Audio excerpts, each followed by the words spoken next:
Have you noticed something strange lately? The closer you get to what you want, the heavier everything feels. You're more tired than before, more isolated, more doubtful, and a quiet thought keeps showing up in your mind. Maybe this isn't working. Maybe I've gone too far. Maybe it's time to stop. But here's the paradox most people never understand. The moment right before a breakthrough often feels like a breakdown, not because you're failing, but because the old version of you is being dismantled. We live in a culture that worships comfort, clarity, and instant results. Stoicism teaches the opposite. The Stoics knew this truth well. Pressure is not a sign of punishment. It's a sign of preparation. Steel is not forged in silence. It's forged under heat, resistance, and relentless strain. And many people quit at this stage. Not because they're weak, but because they misinterpret what's happening to them. In this video, we'll explore 3 Stoic signs that reveal you're not falling apart. You're standing at the final stage before a major breakthrough. These are not motivational cliches. They are hard, uncomfortable truths that only appear when you're being refined. If you recognize yourself in these signs, don't rush to escape them. Stay with them. Because quitting now wouldn't mean peace. It would mean walking away one step before transformation. Stay until the end. This may explain everything you're feeling right now. 1. Everything feels harder than ever. There is a moment in every real transformation where everything suddenly feels heavier than before. Tasks that once felt manageable now demand more effort. Progress slows, energy drops. Your mind feels constantly under pressure, and this is usually when a dangerous thought appears. Something must be wrong. Most people interpret difficulty as failure. Stoicism teaches the opposite. Difficulty is often the signal, not the problem. Think about how strength is built in the body. A muscle doesn't grow when it's comfortable. It grows only when resistance increases beyond what it's used to. The same law applies to the mind. When life suddenly pushes back harder, it's not trying to stop you. It's testing whether you can carry more weight. But here's the trap. When pressure increases, the ego looks for explanations that protect comfort. I chose the wrong path. This used to be easier. I was more motivated before. These thoughts feel logical. They are not. They are the mind's attempt to return to familiarity. Marcus Aurelius warned about this exact moment. He understood that resistance often appears right before expansion. Not because the path is wrong, but because the standard has changed. At lower levels, effort is rewarded quickly. At higher levels, effort is tested first. This is why beginners often feel excited, while those close to real mastery feel pressure. Let's make this concrete. In the gym, the final set is always the hardest, not because you're weak, but because you're approaching your limit. In work or purpose, the same thing happens. The early phase gives you momentum, the middle phase gives you resistance, the final phase gives you weight, and weight exists for only one reason: to see whether you've developed the structure to hold it. Here's the Stoic reframe you must understand. Pressure is not punishment. Pressure is preparation. If life didn't believe you could handle more, it wouldn't give you more. Now here's where most people make a fatal mistake. They respond emotionally. They try to escape the pressure instead of learning from it. They change direction. They chase relief. They look for reassurance. Stoicism demands something harder and far more powerful. Pause. Not externally, internally. Instead of asking, "How do I make this easier?" ask, "What is this training me to become?" Because pressure doesn't show up randomly. It targets weak points. Pressure reveals where your discipline is inconsistent, where your identity still depends on comfort, where your focus fractures under strain. This is not cruelty. This is precision. Think of pressure like fire. Fire destroys what is unnecessary and strengthens what remains. That's why this stage feels uncomfortable. Parts of you are being burned away. Old habits, old expectations, old identities that can't survive the next level. And yes, it feels personal. Because growth always does. Seneca wrote that we suffer more in imagination than in reality. At this stage, the imagination amplifies pressure into fear. But look at the evidence. You're still showing up. You're still acting. You're still standing. That means the pressure has not broken you. It has only exposed where you must become stronger. This is the moment Stoics call the training ground. Not the place where you feel confident, but the place where confidence is forged. Now comes the most important distinction. People who quit here don't quit because they can't continue. They quit because they mislabel pressure as danger. Stoicism teaches you to label correctly. Danger threatens your character. Pressure refines it. So the correct response is not panic, it's discipline. Here is the Stoic protocol when everything feels harder than ever. First, pause. Stop reacting emotionally to discomfort. Discomfort is not an emergency. Second, probe. Ask one ruthless question. What capacity is this demanding that I haven't fully developed yet? Not, why is this happening to me? But, what is this shaping in me? Third, protect. Do not abandon your routines. Do not renegotiate your standards. Do not change direction out of fatigue. At this stage, consistency matters more than intensity. You don't need to push harder, you need to hold steady. This is how Stoics survive pressure without being consumed by it. They understand that pressure does not mean accelerate, it means stabilize. Hold your structure, hold your principles, hold your daily commitments, and let the pressure do its work. Because here is the truth most people never hear. If everything feels harder than before and you're still moving forward, you are closer than you think. This is the sharpening stage. And a sharpened blade always feels thinner right before it becomes deadly effective. Remember this sentence. Write it down if you need to. This pressure is sharpening me. Say it when doubt shows up. Say it when energy drops. Say it when quitting feels reasonable. Because pressure is not asking you to stop. It's asking whether you are ready to carry what comes next. 2. You feel isolated, even around people. There is a particular kind of loneliness that doesn't come from being alone. It comes from being surrounded and still feeling disconnected. You're still interacting, still working, still showing up. But something has shifted. Conversations feel shallow. Noise feels heavier, and the things that once bonded you to others no longer hold the same weight. This is one of the most misunderstood stages before a breakthrough. Most people panic here. They assume something is wrong with them, that they're becoming cold, detached, or antisocial. Stoicism offers a far more uncomfortable truth. Isolation often appears when your inner standards rise faster than your environment. Growth creates distance, not because you reject others, but because you no longer resonate at the same frequency.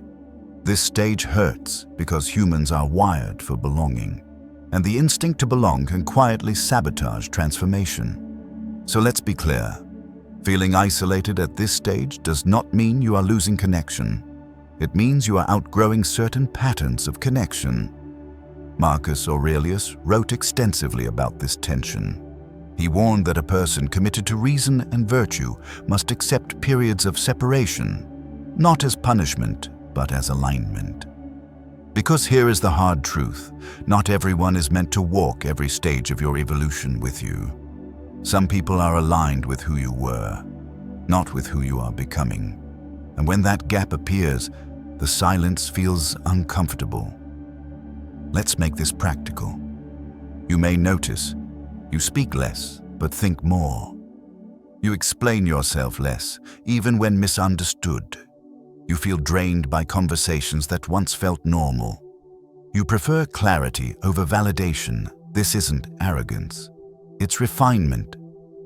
The Stoics understood that elevation requires subtraction. As your inner discipline sharpens, your tolerance for chaos drops. As your values solidify, your patience for noise fades. And this is where many people make a costly mistake. They try to reattach. They lower their standards temporarily, just to feel connected again. They overshare, they overexplain, they dilute themselves to avoid solitude. Stoicism calls this a form of self-betrayal, because belonging at the cost of alignment always leads to inner conflict. Here is the Stoic law most people resist. Growth is not social. It is solitary before it becomes visible. Before others see your progress, you must carry it alone. Before the world recognizes your strength, you must learn to stand without applause. This is why this stage feels quiet and heavy and lonely. Because noise would interfere with the rebuilding.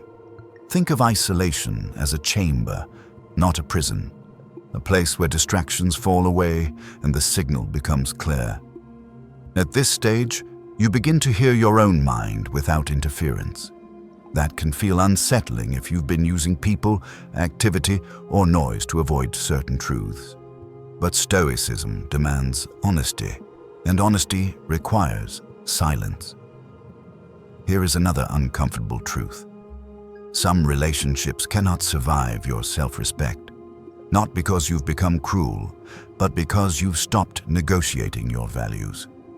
When you no longer chase approval, those who benefited from your chasing will feel distance. That distance is not a failure, it's feedback. Now, pay close attention to this distinction.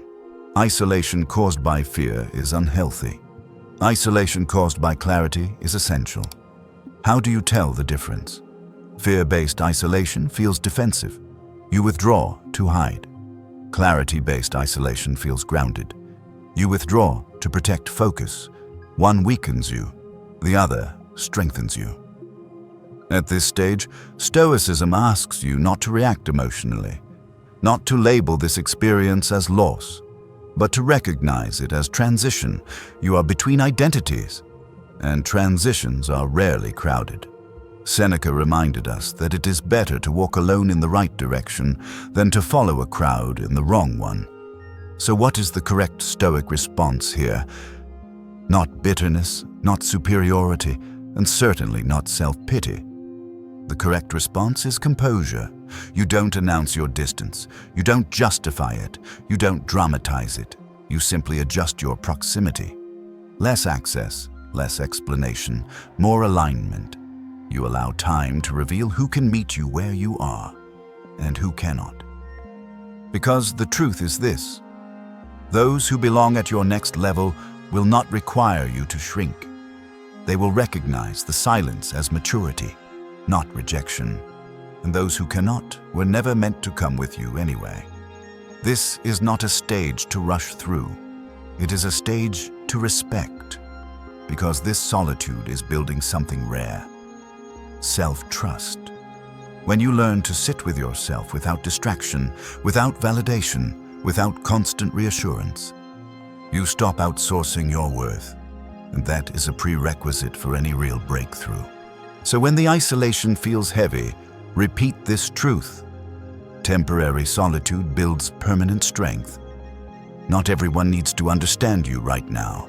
Not everyone needs access to you. This is not abandonment. This is preparation.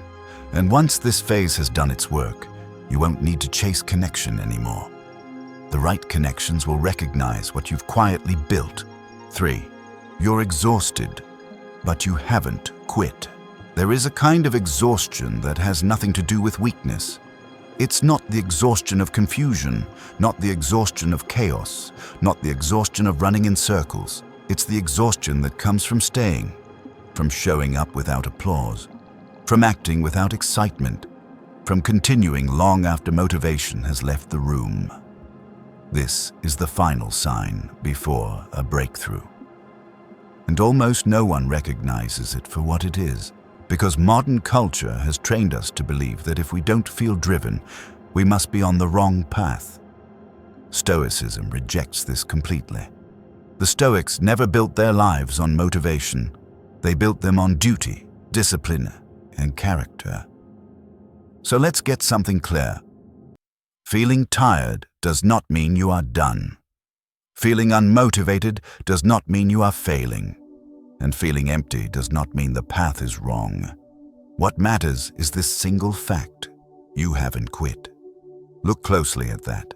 You're still doing the work, still keeping your word, still honoring your commitments. Even when there's no emotional reward, there's no external validation, there's no clear signal that it's working.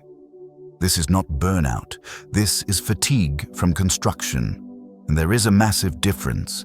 Burnout comes from escaping purpose. Fatigue comes from carrying it. Burnout makes you numb and reckless. Fatigue makes you quiet and precise. Burnout pushes you to abandon structure. Fatigue demands you rely on it.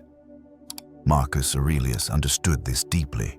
He wrote about waking up tired, unenthusiastic, resistant, and doing the work anyway. Not because it felt good, but because it was right. This is the Stoic standard. You do not wait to feel ready. You act because action is your responsibility. And this is where the final refinement happens. When motivation disappears, your identity steps forward. Anyone can act when they feel inspired. Only the disciplined can act when they feel nothing. This stage strips you down. No hype, no adrenaline, no emotional fuel. Only structure, habits, and principle remain. And that's exactly why this stage exists. Because breakthroughs don't belong to people who need encouragement. They belong to people who can continue without needing to be convinced. Now here's a truth most people never hear. If you were truly finished, you would have already stopped. The fact that you're tired and still moving means something inside you is stable, something non-negotiable, something that doesn't require emotion to function. That is the core Stoic muscle. At this stage, many people panic. They think, I've lost my passion. I don't feel like myself anymore. Shouldn't this feel more exciting? No, excitement belongs to beginnings. Endings are quiet. Breakthroughs are not loud moments. They are thresholds, and thresholds are crossed when old emotional systems shut down and new operating systems take over.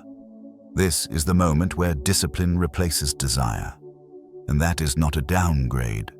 That is an upgrade. Now pay attention to this, because it matters. The mistake people make here is trying to feel their way forward again. They chase motivation. They change strategies. They seek novelty. All of that weakens the structure you've spent months or years building. Stoicism demands something simpler. Do not increase intensity. Do not search for inspiration. Maintain rhythm. This stage is not about pushing harder. It's about not breaking pattern. Wake up when you said you would. Do the work you committed to. Keep your standards intact. Even at 60%, even at 40%. Because consistency at low energy is worth more than intensity at high emotion. This is how the final layer of self-trust is formed. You begin to realize something profound. I don't need to feel strong to act strong. That realization changes everything. It means your identity is no longer emotional. Your discipline is no longer conditional. Your progress is no longer fragile. You become reliable to yourself. And once that happens, external circumstances lose their power. This is why Stoics valued endurance over enthusiasm. Endurance builds character. Enthusiasm fades. Now here is the quiet truth of this stage. Most people quit not because they can't go on, but because they expected the final stretch to feel victorious. Instead, it feels ordinary, heavy, uncelebrated. That's why so few reach the end. They confuse silence with failure, but Stoicism teaches you to recognize silence as concentration. At this stage, your job is not to evaluate progress. Your job is to hold form, hold your values, hold your routines, hold your composure, and let time complete what discipline has started. Because breakthroughs don't ask for permission. They arrive when structure is strong enough to support them. So if you are exhausted, but still standing, if you are tired, but still disciplined, if you feel empty, but still committed, then understand this. You're not behind. You're not lost. You're not failing. You're at the final stage where quitting would be the only real mistake. Remember this sentence. Say it when nothing feels inspiring. I don't need to feel strong to act strong. That is not denial. That is mastery. 4. Checkpoint. When awareness becomes stability. Let's slow this down for a moment. Not to analyze, not to doubt, but to locate yourself accurately. Because Stoicism is not about motivation, it's about orientation. Right now, ask yourself honestly, does everything feel heavier than before? Do you feel more isolated, even when you're not alone? Are you tired, but still showing up? If you answered yes to 2 or more of these, then something important needs to be said clearly. You are not breaking down. You are being reforged. Most people never reach this point. They turn back when pressure rises. They retreat when silence arrives. They quit when motivation disappears. Not because they're incapable, but because they misread the signs. Stoicism teaches you to read reality without emotion. Pressure is not danger. Isolation is not rejection. Fatigue is not failure. Together, these are indicators of transition. You're between versions of yourself. The old identity can no longer carry what's coming. The new one is still being built, and that gap, that uncomfortable, quiet, heavy space, is where most people panic. But Stoics don't panic here. They stabilize. They understand that this phase is not asking for speed. It's asking for structure. Not more effort, not more inspiration, but more consistency without drama. This is the moment where you stop asking life for signs and start becoming the sign. You don't need reassurance. You don't need permission. You don't need applause. You need composure, because composure is what allows transformation to complete its work. Now, listen carefully to this truth. If this stage feels quiet, it's because noise would interfere. If this stage feels heavy, it's because weight is being added. If this stage feels lonely, it's because independence is being strengthened. Nothing here is accidental, nothing here is random, and nothing here is asking you to quit. Final reframe and Stoic closing. Let's bring this home. You came here thinking something might be wrong, that the fatigue, the pressure, the isolation meant you were losing your way. But now you know the truth. These are not warning signs, they are thresholds. Thresholds don't feel exciting, they feel serious. They demand maturity, not enthusiasm. Stability, not speed. The Stoics never promised an easy path. They promised a clear one, and clarity often arrives when comfort leaves. So if you're standing in that quiet place right now, where everything feels stripped down and uncertain, do not rush to escape it. Stay, not because it feels good, but because something honest is happening here. Breakthroughs don't announce themselves. They don't arrive with confidence or certainty. They arrive when the structure is finally strong enough to support what comes next. And right now, your discipline, your composure, your refusal to quit, those are doing the work. You don't need to feel powerful. You just need to remain aligned. So remember this and carry it with you. Pressure is preparation. Solitude is refinement. Endurance is mastery. If this message reflected where you are right now, leave a comment with one simple sentence. I stay, not for motivation, but as a commitment to yourself. And if you want more clarity like this, grounded, disciplined, and honest, subscribe and walk this path with intention. This is not the end. This is the final refinement. And you are closer than you think.